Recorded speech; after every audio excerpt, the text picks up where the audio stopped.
Hello and good evening friend.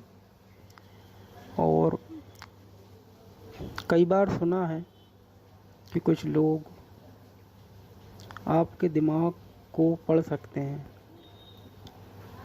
और पहले के लोग ऐसी चीज़ जो अद्भुत करते थे उनको जादूगर कहते थे। और आज के समय में इनको माइंड रीडर लोग कहते हैं। और बहुत सी कलाएं हैं जिनके बारे में बात होती है,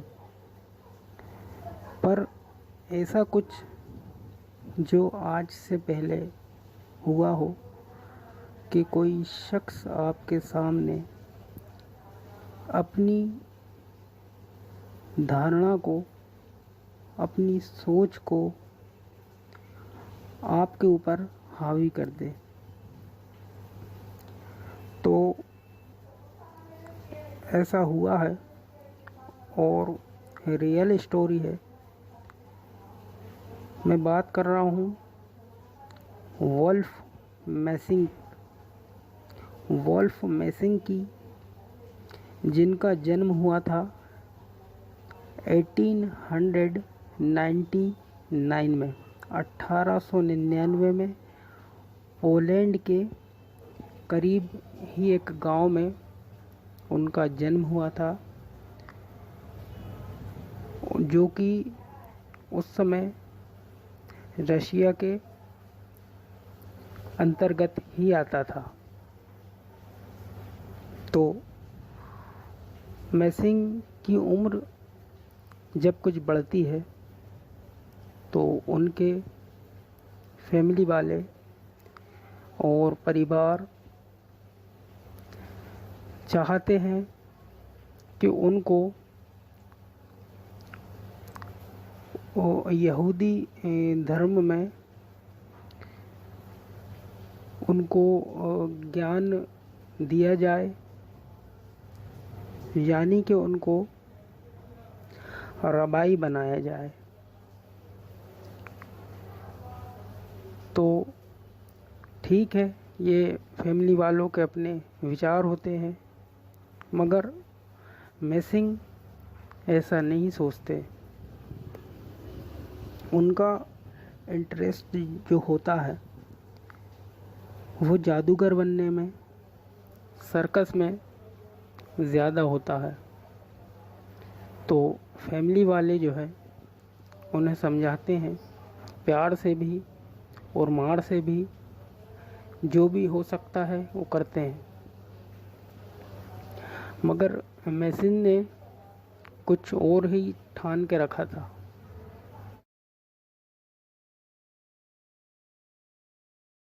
तो इसी ही उधेड़बुन वो अपने घर से निकलने का फैसला करते हैं, यानी कि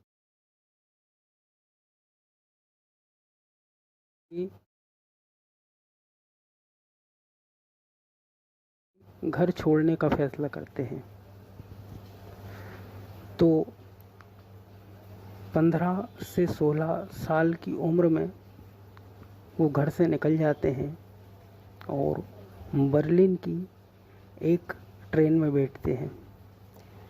बर्लिन जर्मनी की राजधानी है। तो उस ट्रेन में बैठते हैं और उनके पास जो है टिकट नहीं होता है और ना ही उनके पास पैसे होते हैं। डरते तो हैं मगर फिर भी बैठ जाते हैं।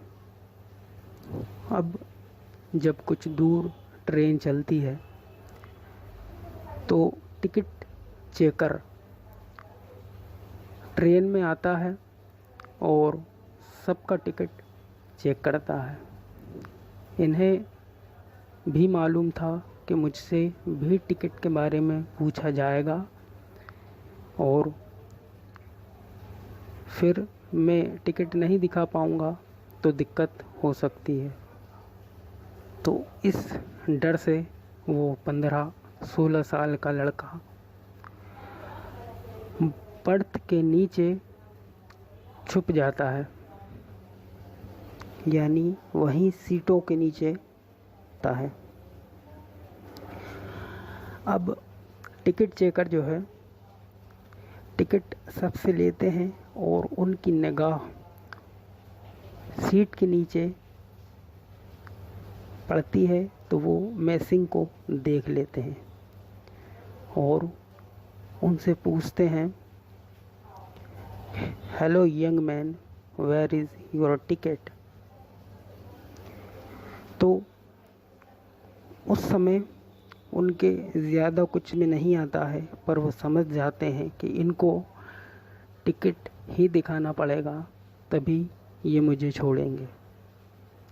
तो बस वो इधर उधर निगाह मारते हैं और उनको एक कागज़ का टुकड़ा वहीं पड़ा हुआ दिखता है। तो वो उसे उठा लेते हैं और उस टिकट चेकर को वही कागज़ का टुकड़ा दे देते हैं और मन में प्रार्थना करते हैं कि काश भगवान ये ही कागज़ का टुकड़ा उस टिकट चेकर को टिकट मालूम पड़े। तो टिकट चेकर जो है 2 से 3 बार उसी कागज़ के टुकड़े को देखता है और वाकई में टीसी को वो कागज़ का टुकड़ा टिकट ही नज़र आता है। तो फिर टीसी कहता है कि आर यू मैड, जब तुम्हारे पास टिकट है तो तुम क्यों सीट के नीचे छुपे हो। खैर मैसिंग वहाँ कुछ नहीं कहते हैं और उन्हें कुछ खास समझ नहीं आता है।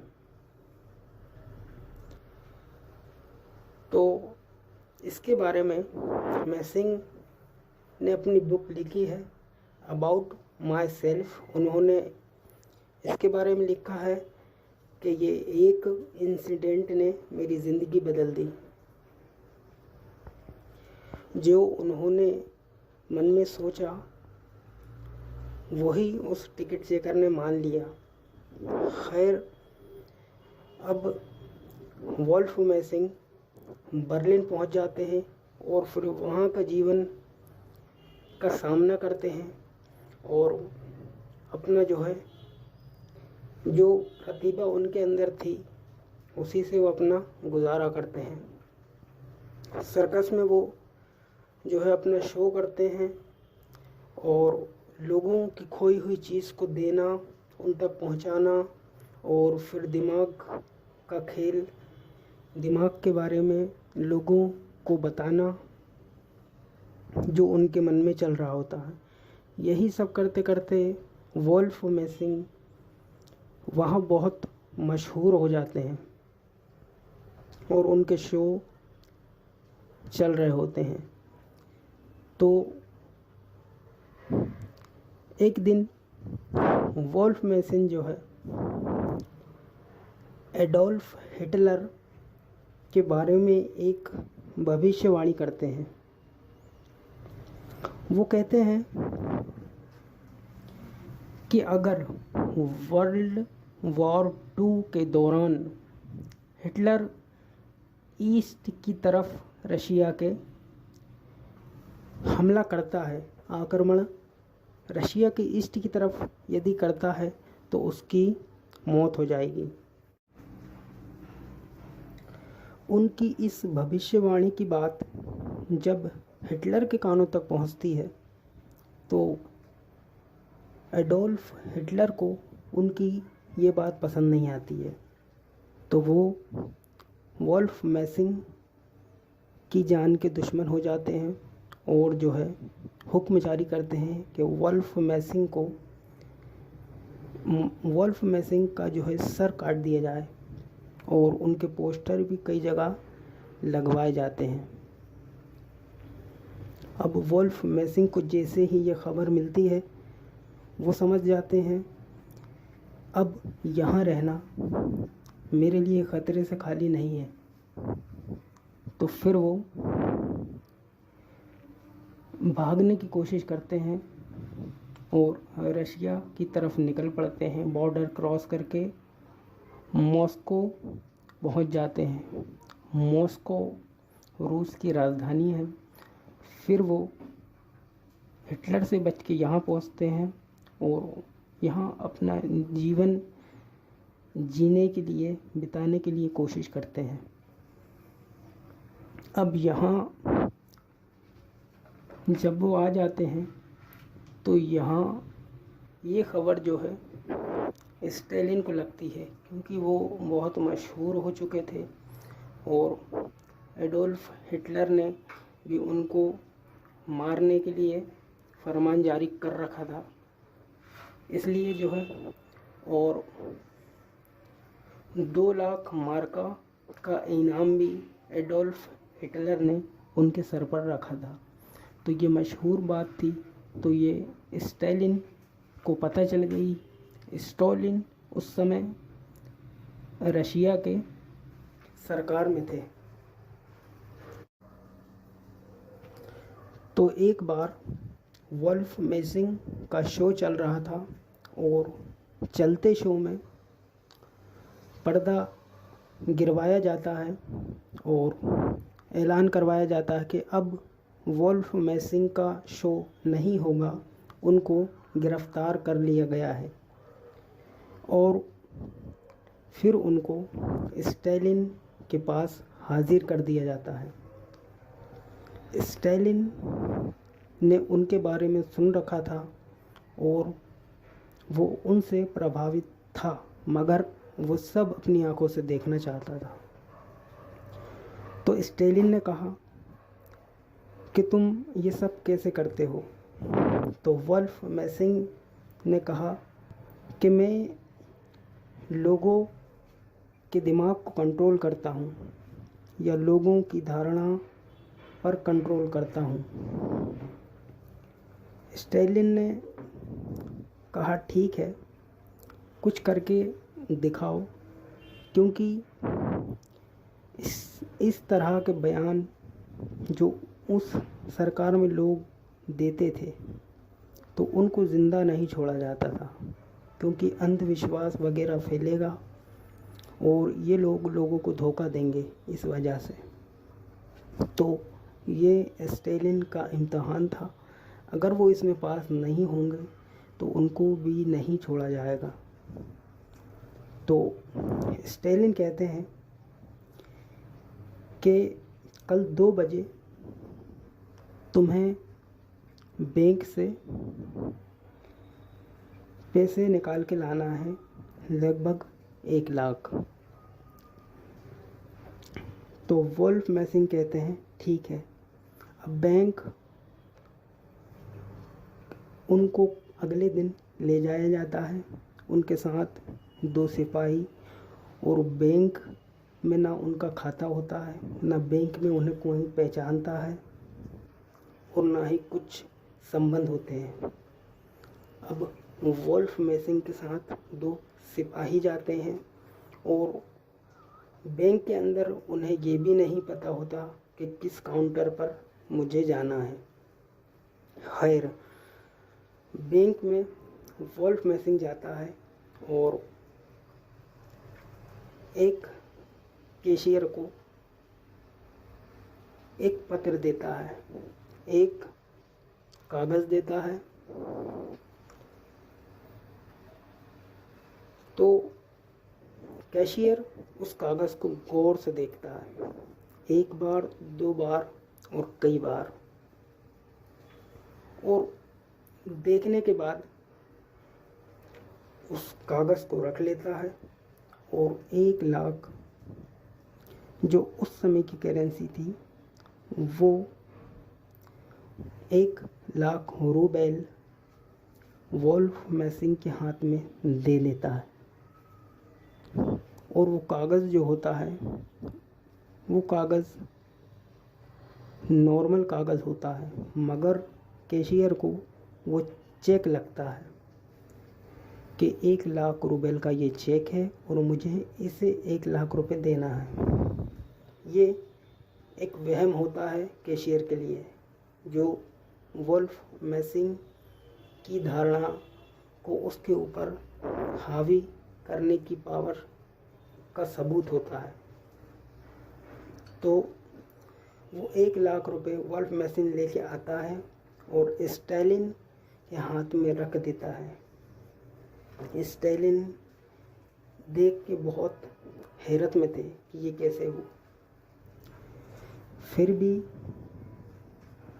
स्टैलिन उनकी बात का 100% यकीन नहीं करते हैं और कहते हैं ठीक है, हो सकता है। एक चीज़ और तुम्हें करना है, कल रात 12 बजे तुम्हें मेरे कमरे में दाखिल होना है। सुनने में ज़रूर ये आसान लगा, मगर ये था बहुत मुश्किल, क्योंकि स्टैलिन किस रात किस कमरे में सोता था ये किसी को पता नहीं होता था और स्टैलिन के सुरक्षा कर्मियों की कई कतारें होती थीं, एक से ज़ायद। तो पहली कतार को ये पता होता था कि रूम नंबर 4 में है, तो दूसरी को पता होता था रूम नंबर 2 में है। यानी हर कतार को भी ये मालूम होता था कि स्टैलिन इसमें है या उसमें है, किसी को नहीं पता होता था, क्योंकि उनको अपने ही सुरक्षा कर्मियों से भी खतरा था। तो ऐसे में अंदर तो पहरा था ही और बाहर भी बहुत सख्त पहरा था। बाहर से कोई अंदर आ नहीं सकता था। तो वुल्फ मैसिंग को कहा जाता है कि ये तुम्हें करना है और कल रात को तुम 12 बजे मेरे कमरे में दाखिल होके बताओ। वुल्फ मैसिंग कहता है ठीक है, बहुत ही आसानी से, और वो इंतज़ार करता है अगली रात का। तो फिर जैसे ही उनका बताया हुआ निश्चित किया हुआ समय आ जाता है, वुल्फ मैसिंग निकलता है और स्टैलिन की रिहाइश की जगह के बाहर खड़ा होकर आराम से एंटर हो जाता है और अंदर भी एंटर हो जाता है। बाहर के सिपाही भी कुछ नहीं कहते, अंदर के सिपाही भी उसे कुछ नहीं कहते, और यहाँ तक कि वो कमरा भी ढूंढ लेता है जिसमें स्टैलिन सो रहा था, और वो स्टैलिन के बाजू में जाकर खड़ा हो जाता है। स्टैलिन की आँख खुलती है और वो देख के हक्का बक्का रह जाता है कि वुल्फ मैसिंग मेरे कमरे में मौजूद है। और वो आश्चर्यचकित होकर वुल्फ मैसिंग से पूछता है, हाउ, ये तुमने कैसे किया? वुल्फ मैसिंग कहता है कि ज़्यादा मुश्किल नहीं थी। मैंने आपके सुरक्षा कर्मियों से कहा कि मैं बेरिया हूँ और उन्होंने मुझे आने दिया। बेरिया वो शख्स था जो स्टैलिन की सुरक्षा कर्मी में सबसे ऊपरी दर्जे का था, यहाँ तक कि सेकंड नंबर पे स्टैलिन के बाद वो ही वहाँ पर पावरफुल था। तो वॉल्फ मैसिंग कहते हैं कि मैंने उनसे कहा कि मैं बेरिया हूँ, और वो लोगों ने मुझे सलाम किया। यानी कि वॉल्फ मैसिंग ने जो कहा उन्होंने मान लिया, और पूरी की पूरी कतार ने मान लिया। तो वॉल्फ मैसिंग ये कारनामा भी करके बहुत आसानी से स्टालिन को दिखा चुका था। अब स्टालिन को पूरा भरोसा था कि ये रियल मैजिशियन है, या फिर जो भी इसके पास है वो रियल है। यानी कि ये कोई बेवकूफ़ बनाने वाला नहीं है और धोखे देने वाले लोगों में नहीं है। ये जो कह रहा है ये कर देता है। तो स्टालिन ने उससे कहा, ठीक है, हमने तुम्हें छोड़ा, अब तुम मॉस्को में रह सकते हो और घूम फिर सकते हो। और कहते हैं कि स्टालिन ने उन्हें केजीबी के लिए भी इस्तेमाल किया। यहाँ केजीबी से मतलब रशिया की खुफिया एजेंसी है। तो एक और सवाल जो है, स्टालिन ने वॉल्फ मैसिंग से पूछा था कि ठीक है, एक चीज़ और बताओ, तुम कब तक जियोगे? तो वॉल्फ मैसिंग ने कहा था कि आप की मौत के बाद तक। और ऐसा ही हुआ था। पहले स्टालिन की मौत हुई और फिर बाद में वॉल्फ मैसिंग की। और एक सफ़र के दौरान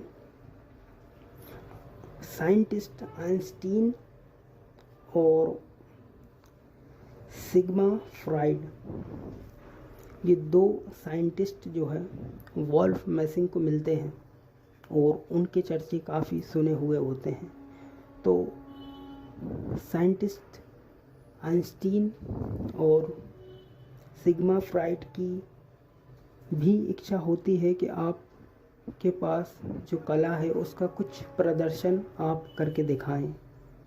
तो वॉल्फ मैसिंग कहते हैं ठीक है, और सिग्मा फ्राइड कुछ मन में इच्छा व्यक्त करते हैं, मन ही मन में। तो वॉल्फ मैसिंग अंदर जाते हैं और एक क्लिप उठा के लाते हैं और साइंटिस्ट आइंस्टाइन की मूंछों के 2 बाल उखाड़ लेते हैं और सिग्मा फ्राइड के हाथों में रख देते हैं और उनसे कहते हैं, यही चाहते थे आप? सिग्मा फ्राइड भी मुस्कुरा के कहते हैं, हाँ, मैं यही चाहता था कि आइंस्टीन के मूंछ के बाल अपने पास रखूं। उस समय उन्होंने यही सोचा था। तो वो भी देखकर हैरत में पड़े और उन्होंने भी इस चीज़ को मान लिया कि हाँ, इनके पास ताकत है, कला है, या जो भी कुछ है, मगर ये अपनी कला में निपुण हैं। और फिर 1974 में उनका जो है देहांत हो गया, यानी 75 ईयर वो ज़िंदा रहे। और इस बीच वो गांधी जी से भी मिले और गांधी जी भी उनसे मिलके प्रभावित हुए और सभी लोगों ने उनकी इस शक्ति को, जो कि गॉड गिफ्टेड थी, क्योंकि ये उनके पास 15 साल की उम्र से उस समय आ गई थी जब वो भी नहीं जानते थे कि मेरे पास ये है, क्योंकि उन्होंने अपनी किताब में कुछ ऐसा ही बताया है। तो ये थे वॉल्फ मैसिंग। तो ठीक है फ्रेंड, फिर मिलते हैं अपन नेक्स्ट वीडियो में। तब तक के लिए गुड बाय।